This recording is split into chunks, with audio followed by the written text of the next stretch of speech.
Salam sejahtera bagi kita semua. Di kesempatan kali ini saya ingin menjelaskan mengenai perpajakan. Jadi pajak itu adalah iuran yang wajib dibayar dari rakyat kepada pemerintah atau negara yang dapat dipaksakan untuk kepentingan pemerintah dan meningkatkan kesejahteraan umum. Sistem perpajakan itu adalah mekanisme yang mengatur bagaimana hak dan kewajiban perpajakan suatu wajib dilaksanakan. Nah, ada pula lagi fungsi perpajakan. Apa itu? Yaitu fungsinya sebagai sumber pendapatan negara untuk mencapai semua pengeluaran termasuk pengeluaran pembangunan. Pertama, fungsi anggaran. Kedua, fungsi pemerataan. Fungsi pengatur, fungsi stabilitas.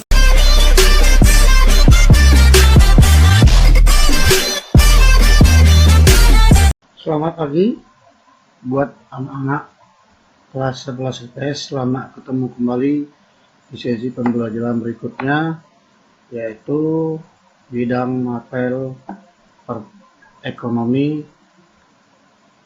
minat.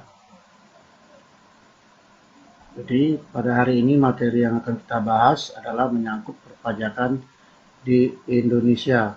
Oke, untuk selanjutnya Bapak mengharapkan agar kepada seluruh anak kelas 11 IPS lebih fokus, lebih terpusat perhatiannya terhadap materi yang akan Bapak antarkan pada pagi hari ini. Oke. Pada materi perpajakan ini yang akan kita bahas adalah menyangkut tentang salah satu pertama pengertian pajak, yang kedua ciri-ciri pajak, yang ketiga perbedaan pajak dengan retribusi, kemudian yang selanjutnya adalah dasar hukum pemungutan pajak, kemudian sistem pemungutan pajak, selanjutnya ajas atau prinsip-prinsip pemungutan pajak, kemudian unsur-unsur pajak, jenis-jenis pajak, fungsi-fungsi pajak, dan yang terpenting adalah perhitungan pajak penghasilan serta perhitungan pajak bumi dan bangunan.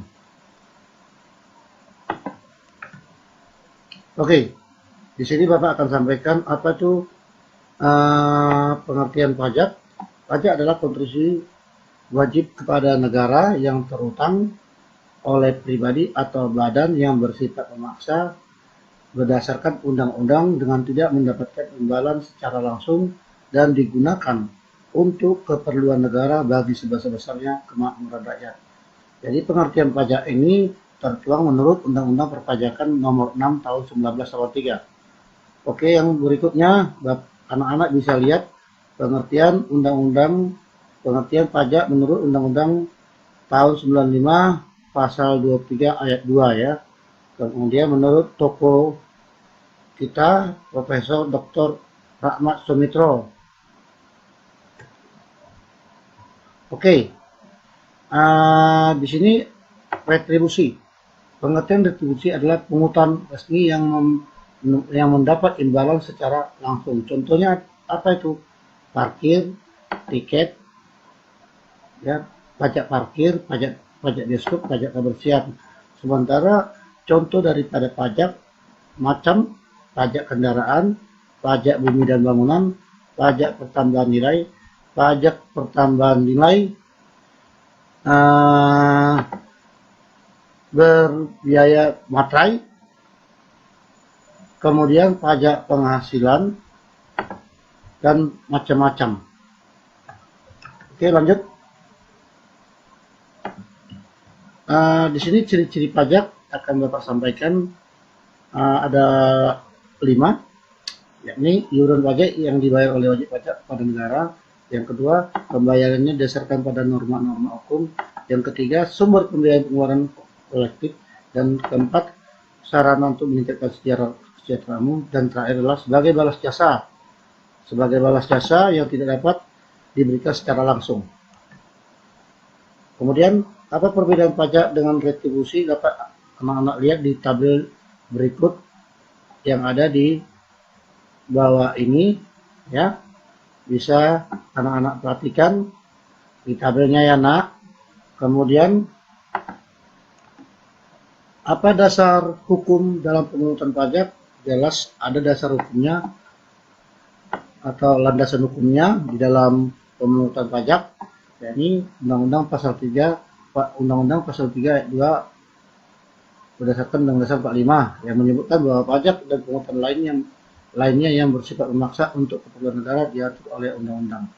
Jadi yang di sini itu ada dasar-dasar hukum dalam pemungutan pajak dari Undang-Undang Nomor 16 Tahun 2000 sampai dengan Undang-Undang Nomor 20 Tahun 2000.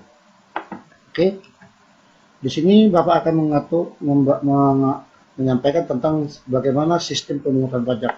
Sistem pemungutan pajak ada 3, yaitu Official Assessment System, yang artinya bahwasanya setiap pemungutan dan perhitungan besaran pajak ditentukan oleh aparatur pemerintah. Sementara sistem self-assessment system itu adalah bahwa setiap pemungutan dan perhitungan besaran pajak ditentukan sendiri oleh wajib pajak. Kemudian dengan sistem withholding system itu artinya adalah bahwa setiap pemungutan dan perhitungan besaran pajak ditentukan oleh pihak ketiga. Untuk berikutnya, apa itu asas atau prinsip-prinsip pemungutan pajak? Ada 4. Yang pertama, adjust equity atau disebut dengan kesesuaian. Nah, artinya di sini adalah bahwa setiap pemungutan pajak yang dikenakan secara umum dan sesuai dengan kemampuan wajib pajak atau sebanding dengan tingkat penghasilannya. Sementara adjust certainty, yaitu bahwa pemungutan pajak haruslah dilakukan dengan tegas, jelas, dan ada kepastian hukumnya. Kemudian yang ketiga adalah adjust convenience, yaitu bahwasanya pajak yang dipungut hendaknya tidak memberatkan wajib pajak dalam membayar pajak.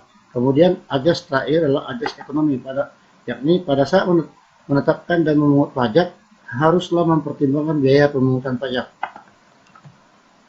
Kemudian yang berikutnya yang kita bahas adalah unsur-unsur pajak. Unsur-unsur pajak itu ada 3 hal, yaitu subjek pajak, objek pajak, dan tarif pajak. Unsur pajak jika dilihat daripada subjek pajak, yaitu pribadi, lepas pribadi kita, kemudian lembaga atau badan.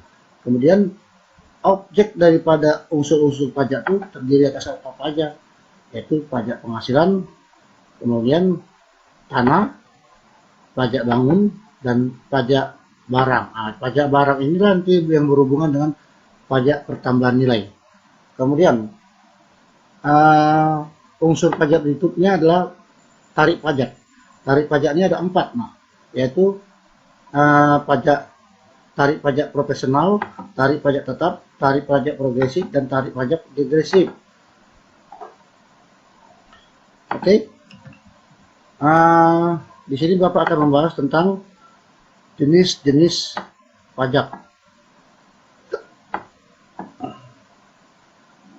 Jenis-jenis pajak itu ada bagian-bagiannya, yaitu jenis-jenis pajak berdasarkan pemungutan pajaknya ada 2 hal, yaitu pajak negara dan pajak daerah. Yang mana pajak negara ini seperti yang ada peta, ya, yaitu ada yang bertanggung jawab Dirjen Pajak dan Dirjen Bea dan Cukai.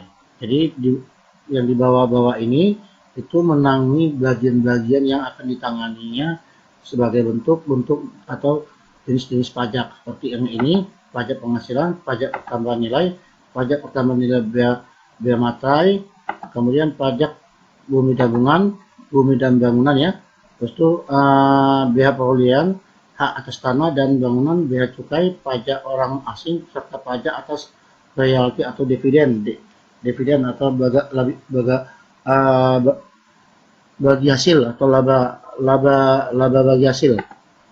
Kemudian Dirjen Bea dan Cukai ada 2, pajak masuk dan pajak cukai. Kemudian pajak daerah itu ada 2 macam, yaitu di tingkat provinsi dan di tingkat kota Madia dan kabupaten. Jadi di bawah-bawahnya ini akan yang akan menjadi wewenang daripada pemungutan pajak yang akan diraih dari dua tempat, baik tingkat provinsi maupun di tingkat kabupaten. Kemudian jenis-jenis pajak berdasarkan sifatnya itu ada dua, pajak subjektif dan pajak objektif. Nah, jadi di sini jelas pajak subjektif itu apa yang jenis pajak menurut pajak subjektif itu sudah jelas. Di sini ada pihak pajak yang pemungutannya berdasarkan dari wajib pajak, misalnya pajak penghasilan. Jadi pribadi kita masing-masing. Kemudian pajak objektif adalah pajak yang pemungutannya berdasarkan objek, tidak memperhatikan keadaan wajib pajak. Misalnya pajak pertambahan nilai atau PPN, kemudian pajak penjualan atas barang mewah atau PPNBM. Ya, maaf tadi itu PPNBM dari pajak penjualan atas barang mewah.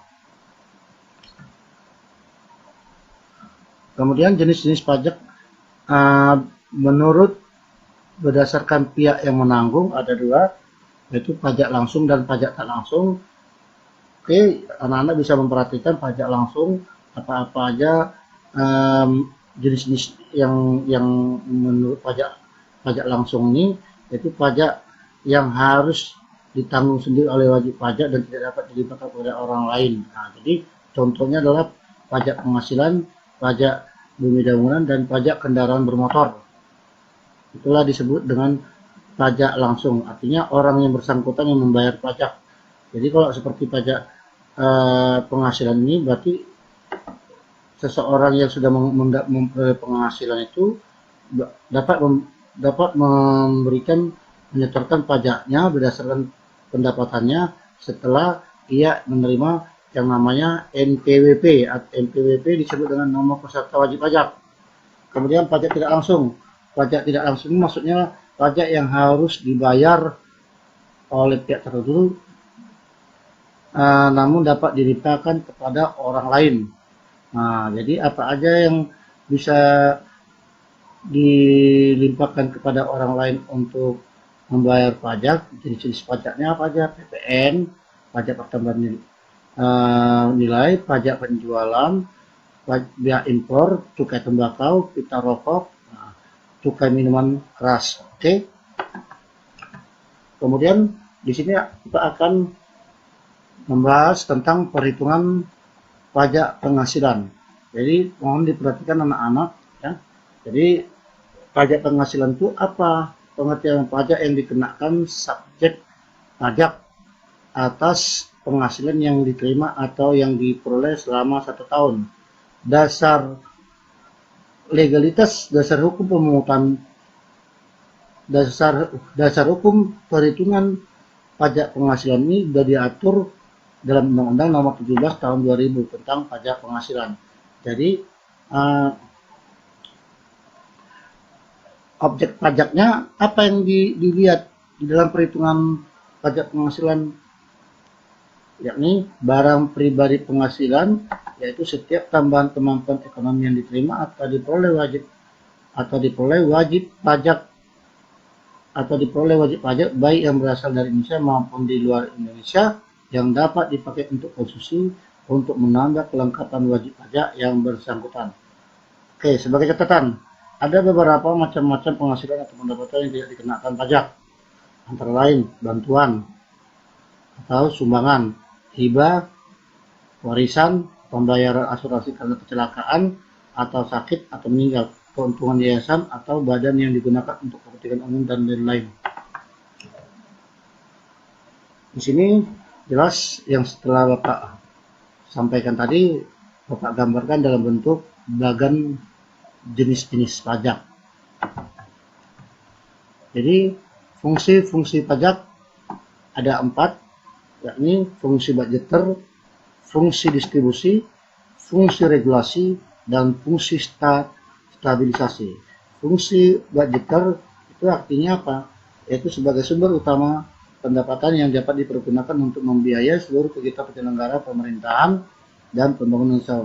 Sementara fungsi distribusi maksudnya adalah warga negara yang berpendapatan tinggi pajak lebih banyak daripada warga negara yang berpenghasilan lebih rendah, dan pemerintah dapat melakukan subsidi atau bantuan kepada rakyat kecil. Sementara fungsi regulasi daripada pajak atau disebut dengan alat pengatur kegiatan ekonomi, ya maksudnya adalah bahwa pemerintah dapat mengatur kegiatan konsumsi, distribusi, produksi, ekspor, dan impor. Fungsi terakhir daripada pajak adalah fungsi stabilisasi ekonomi. Di sini Bapak akan terangkan bahwasanya pemerintah dapat mendorong pertumbuhan industri baru dengan cara menurunkan atau membesarkan pajak bagi industri-industri yang langka tetapi banyak dibutuhkan masyarakat, sehingga dapat menjaga stabilitas ekonomi. Oke, bagaimana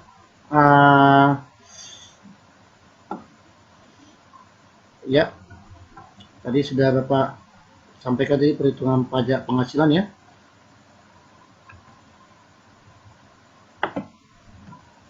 Oke, subjek pajak penghasilan ada macam-macam, yaitu barang pribadi, warisan yang belum terbagi sebagai suatu kesatuan, badan usaha tetap. Sementara subjek pajak tersebut dapat dibagi atas menjadi dua, yaitu subjek pajak dalam negeri dan luar negeri. Contoh bentuk pajak penghasilan, di sini Bapak anak-anak dapat melihat langsung ya. Contoh bentuk pajak penghasilan, yaitu pajak upah atau gaji, pensiun, komisi atau pensiun lain yang diperoleh karena pekerjaan seseorang atau wajib pajak, kemudian pajak honorarium dan royalti, kemudian pajak hadiah atau penghargaan, pajak keuntungan berusaha, pajak bunga sumbangan atau tabungan di bank, pajak dividen yang diterima oleh pemegang saham perusahaan, pajak sewa tanah, rumah atau kekayaan lain, dan pajak pembayaran asuransi. Di sini bagaimana cara membuat tarif pajak penghasilan? Ya, tarif pajak penghasilan sudah untuk berdasarkan Undang-Undang Nomor 2000, Undang-Undang Nomor 17 Tahun 2000, yakni tentang tarif pajak progresif, ya. Nah, jadi di sini jelas disampaikan tentang tarif pajak penghasilannya, bagaimana regulasinya. Nah, anak-anak bisa melihat ya. Di sini yang nomor 1, wajib pajak perorangan atau pribadi dalam negeri. Di sini sudah jelas ya, ada regulasinya, mekanismenya ya.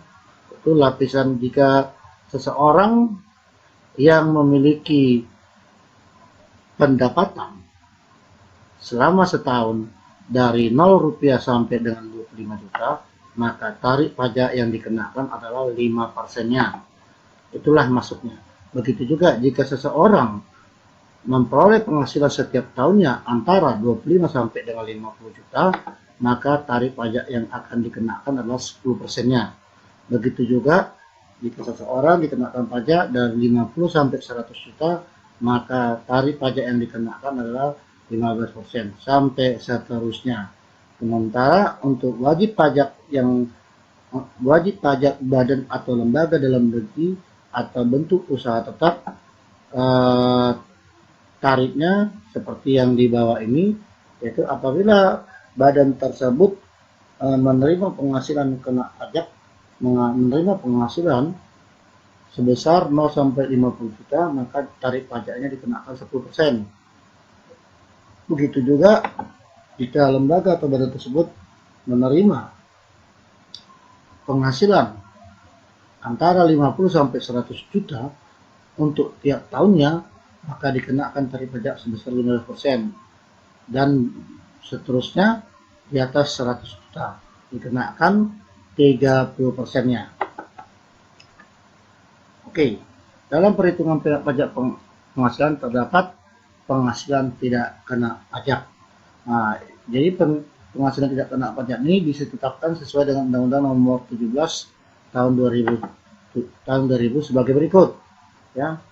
Yaitu nomor 1, peruntukan wajib pajak, besarannya 13.200.000.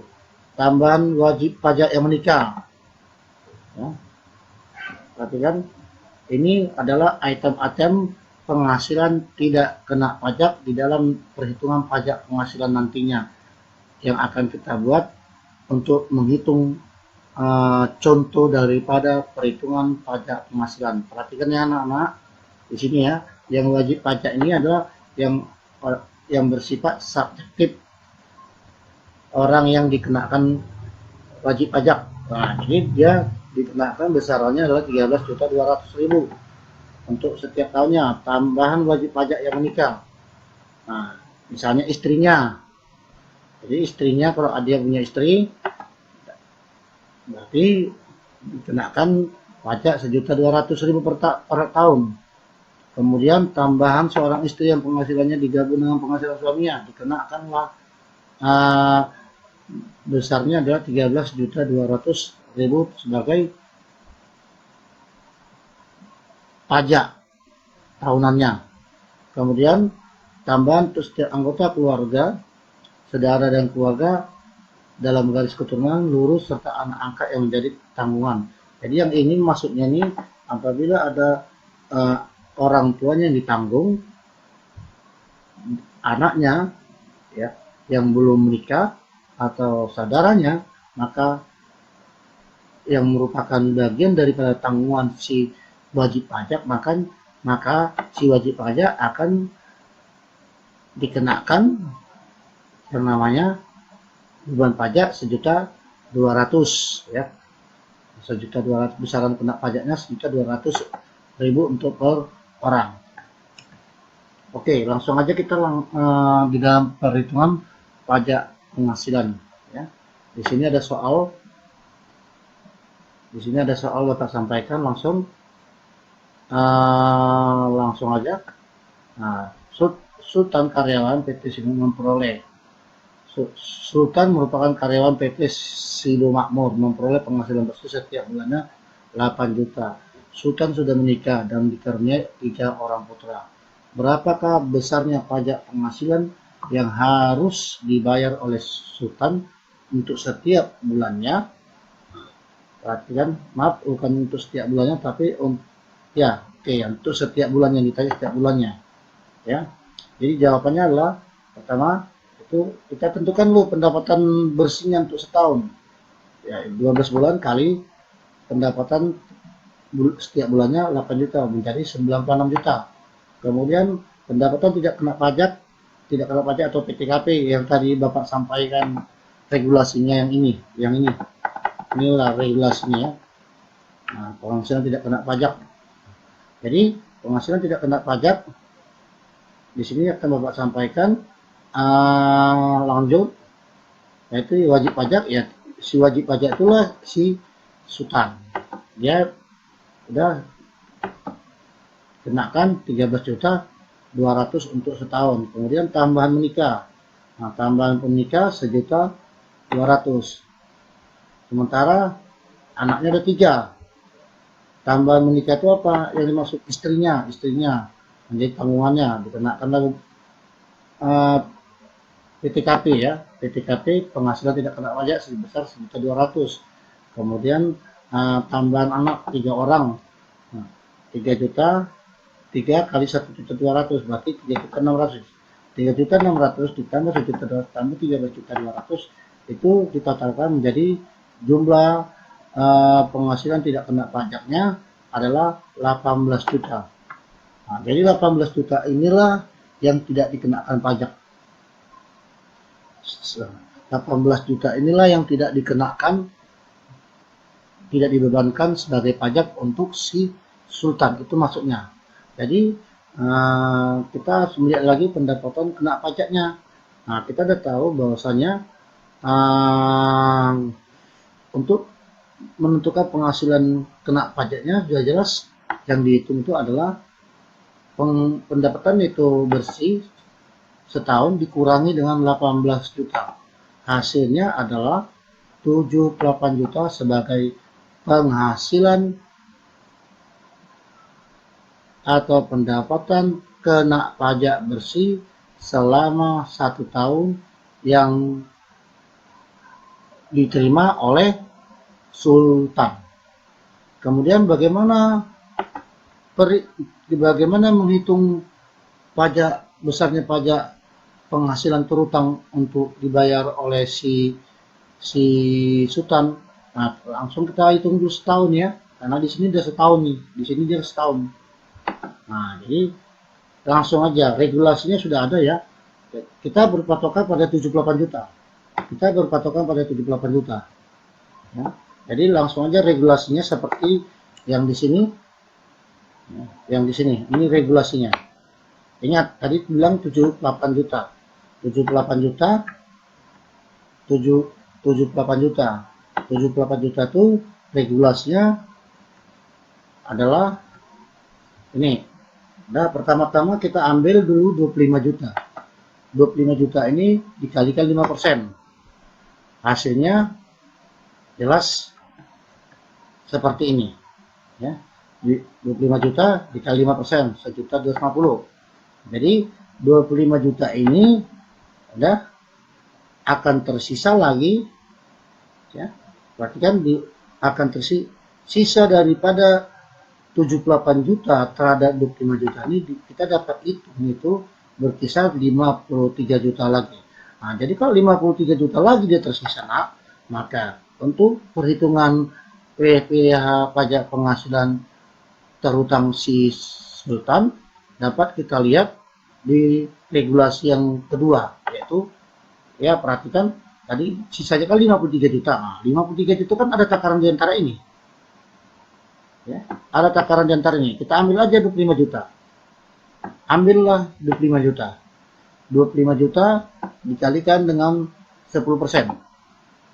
Nah, jadi dapatlah kita ketahui ya 25 juta dikali 10% adalah 2.500.000. Nah, perhatikan sisanya berapa? Nah, sisa daripada penghasilan netonya terhadap perhitungan PPh terutang 1 tahunnya berapa? Nah, perhatikan 78 juta dikurangi 25 juta dikurangi 25 juta. Berarti berkisar tinggal 28 juta lagi. Nah, 28 juta itu dikalikan tarif pajaknya berapa persen? Lihat di regulasi sebelumnya, 28 juta. Nah, perhatikan langsunglah kamu ambil kali 15%. Hingga terakhir. Ya. Walaupun dia tidak ada 28 juta itu tidak di antara ini, itu tidak masalah. Yang penting sudah memenuhi dan sisanya itu sisa daripada PKP-nya itu dikalikanlah dengan 25 juta. Sudah terpenuhi, sisanya dikalikanlah, sisa PKP-nya itu dikalikanlah dengan tarif pajak berikutnya yakni 15%. Nah, seperti ini ya. Jadi sisanya kan berapa? 28 juta. Kalikanlah 15%, maka hasilnya adalah 4.200.000. Jadi yang ketiga-tiganya harus dihitung, ditotalkan. Nah, itulah jumlah pajak penghasilan sultan, ya. Jumlah pajak penghasilan terutang sultan untuk setahun. Jadi berapakah pajak PPh terutang 1 bulan si sultan? Langsung aja 7 juta ini, 7.950.000 ini dibagilah dengan 12 bulan, maka si sultan akan dikenakan pajak penghasilan terutangnya, untuk 1 bulannya adalah 662.500 rupiah. Itulah yang harus dibayar si sultan untuk tiap bulannya ya. Untuk tiap bulan dia harus membayar pajak penghasilan terutang ya. Pajak penghasilan terutangnya selama setiap bulannya. Oke. Jadi mudah-mudahan anak-anak sudah memahaminya. Jadi contoh perhitungan di atas itu kan ternyata berakhir pada tanggal 31 Desember 2008 ya. Berarti kan itu untuk 2008 dan sejak tanggal 1 Januari 2009 berlaku tarif baru tarif pajak baru berdasarkan undang-undang yang baru yang keluar, yaitu Undang-Undang Nomor 36 Tahun 2000 tentang perubahan keempat pajak penghasilan pasal 7. Oke, lanjut aja. Nah, ini dia tarif pajak penghasilan yang baru. Bedanya dengan berdasarkan undang-undang yang baru ini adalah ininya, ya, regulasinya nih, ya, lapisan penghasilan kena pajaknya seperti ini. Ini bedanya dengan yang sebelumnya, ya. Nah, di sini ya sampai dengan 200 juta ke atas ya, tarif pajaknya 35%. Jadi kalau yang baru, tarif pajak yang baru hanya sampai itu lebih besar lagi, 500 juta ke atas, tapi 30% juga, lebih tinggi, ya, lebih di bawah ya, di bawah daripada 35%, hanya 30%. Jadi tarif pajaknya itu yang untuk undang-undang yang baru, Undang-Undang Nomor 36 2008, tarif pajak yang paling tinggi adalah 30%, sementara tarif pajak yang undang-undang yang lama itu 35%. Oke. Nah, jadi dapat langsung dihitung, ya. Ini juga regulasinya berubah untuk Undang-Undang Nomor 36 Tahun 2008 tentang penghasilan tidak kena pajak. Nah, jadi dari situ dapat kita ketahui perhitungan daripada PPh daripada si sutannya berdasarkan tarif pajak, tarif PPh yang baru berdasarkan undang-undang yang terbaru, yaitu Undang-Undang Nomor 36 Tahun 2008. Nah, jadi di sini sudah jelas ya. Nah, jadi si Sultan membayar tarif PPh barunya itu di bawah daripada yang lama, ya. Di sini jelas ya, 519.000, 333.000, nggak sampai 16.000. Dia hanya membayar 519.000 untuk berdasarkan tarif PPh berdasarkan undang-undang tarif pajak baru, yaitu Undang-Undang Nomor 36 Tahun 2008. Sementara undang-undang sebelumnya, ya, undang-undang tarif pajak lama, pajak penghasilan yang lama, di sini ya, apa undang-undangnya di sini sudah kita ketahui. Nah, 662.000 lebih besar, ya, berkisar di atas 16.000.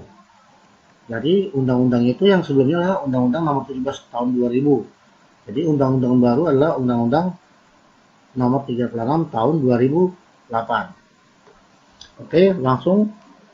Jadi perbedaannya adalah 100.000 rupiah, lebih meringankan si peserta wajib pajak. Oke, perhitungan berikutnya adalah perhitungan pajak bumi dan bangunan. Di sini anak-anak akan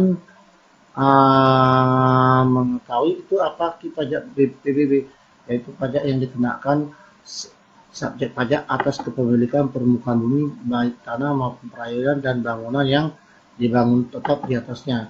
Dasar hukum pemungutannya apa? Yaitu Undang-Undang Nomor 12 Tahun 1994. Apa objek pajak yang akan dijadikan sebagai perhitungan pajak bumi dan bangunan? Yaitu bumi dan atau bangunan. Oke, di sini ada ketentuannya ya. Nah, jadi di sini anak-anak sudah harus memahami ya, subjek pajaknya itu adalah orang atau badan secara nyata mempunyai hak atas bangunan atau memperoleh manfaat atas bumi ataupun bangunannya. Jadi seseorang lah itu yang dikenakan pajak bumi dan bangunan atas haknya atas bangunan tertentu atau haknya memanfaatkan bumi ataupun bangunan. Jadi di sini besaran tarif pajaknya adalah 0,5% daripada objek pajak. Objek pajak yang dimaksud itu adalah bangunan ataupun bumi.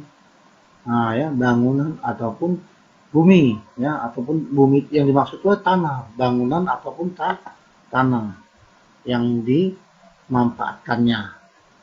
Kemudian dasar pengenaan PBB, ya, ada Dua nih NJOP, nilai jual objek pajak, dan nilai jual objek pajak tidak kena pajak.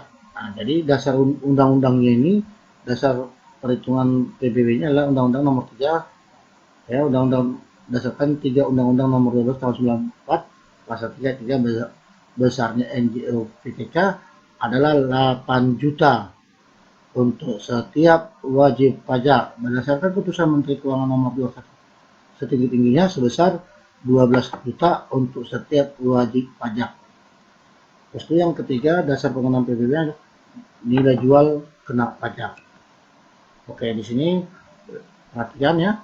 Nah, contoh perhitungan PBB, Rawa mempunyai objek pajak berupa tanah dengan nilai 40 juta dan bangunan senilai 120 juta. Ya, tanah dan bangunan. Nilai jual objek pajak tidak kena pajak yang ditetapkan dia tersebut sebesar 8 juta. Hitunglah besarnya PBB yang harus dibayar oleh Rama. Oke. Perhatikan, tadi ada 3 macam ya. Dasar pengenaan PBB yaitu NJOP, nilai jual objek pajak, nilai jual objek pajak tidak kena pajak, dan nilai jual kena pajak. Jadi di sini kita dapat mengetahui perhitungannya itu untuk menjawabnya adalah perhatikan ya. Yang sudah diketahui adalah ini ya, tanah 40 juta dan bangunan 100 juta, dan nilai NJOP-nya, NJOP-TKP-nya adalah 8 juta. Jadi yang ditanya PBB.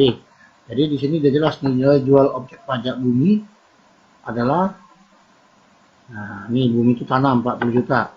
Nilai jual objek pajak bangunan adalah 120 juta. Nah, jadi jumlahnya berapa?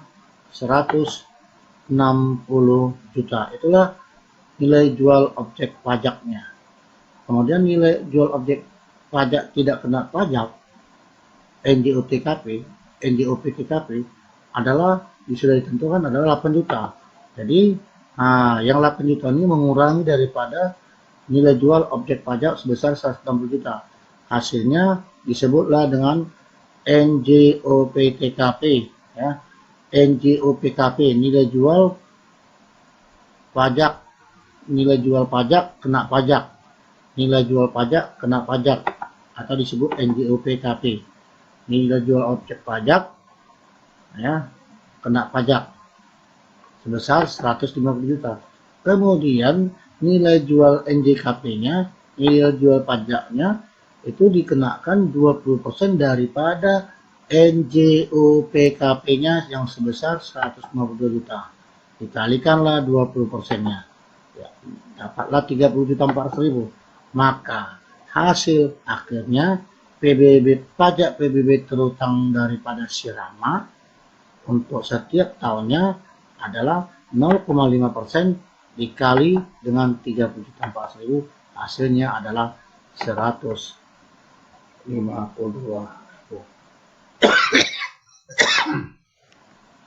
Oke, begitu juga lah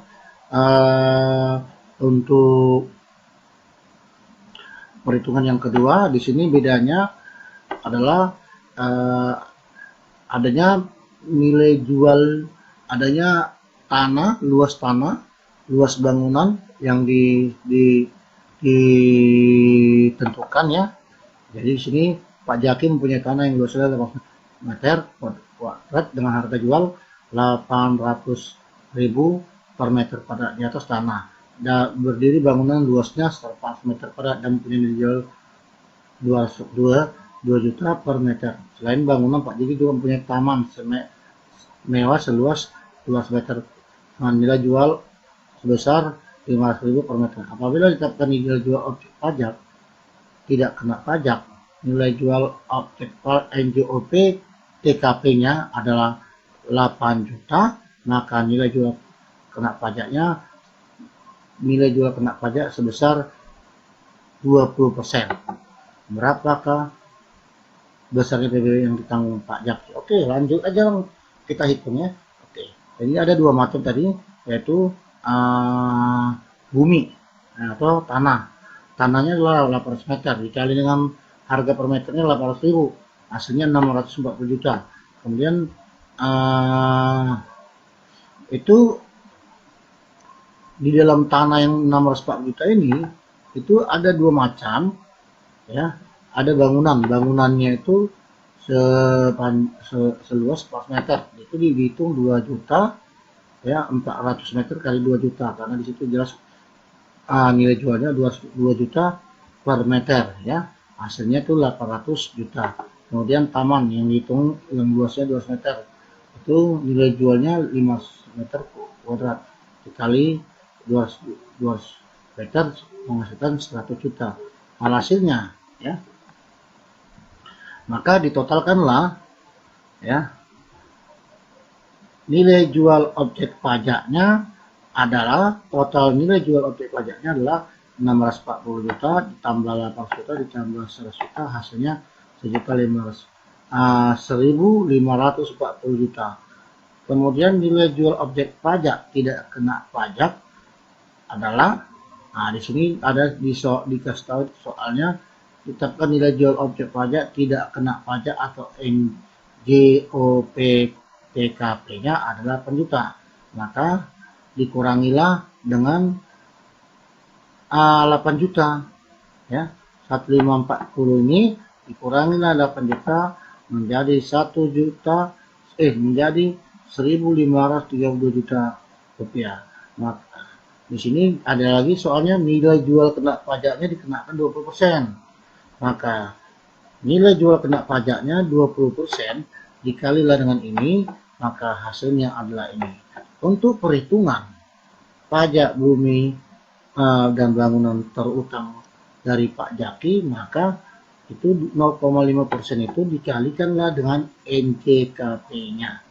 Jadi setiap tahunnya si Jaki harus membayar pajak bumi bangunan sebesar Rp1.532.000. Oke nak, sampai di sini anak-anak memahami.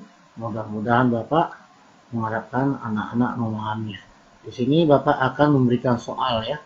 Soal seperti ini. Gunawan pada tahun 2000 punya penghasilan kena pajak sebesar 9.970.250.000. Tentukanlah besarnya pajak yang harus dibayar atau terutang oleh Gunawan untuk tahun 2020. Kemudian yang soal kedua, jika diketahui Pak Alperi memiliki rumah dengan luas tanah 100 meter dengan harga yang sudah ditentukan, luas rumah sudah ditentukan dengan harga per meternya, NJOP tidak kena pajak sudah ditentukan, dari kondisi rumah ketentukanlah besarnya PBB yang sudah oleh Pak Arif. Oke, ini adalah merupakan soal bagi anak-anak dan harus dikumpul nanti malam paling lama. Oke nak, sampai di sini dulu pembelajaran yang Bapak berikan. Kurang lebih, ya Bapak sampaikan maaf yang besar-besarnya. Kalaupun misalnya ada yang kurang memahami, tolong sampaikan kepada Bapak baik melalui WA grup maupun dari grup maupun WA pribadi. Oke, selamat bekerja, selamat beraktivitas. Semoga untuk kedepannya semakin sehat tanpa selamat siang semuanya.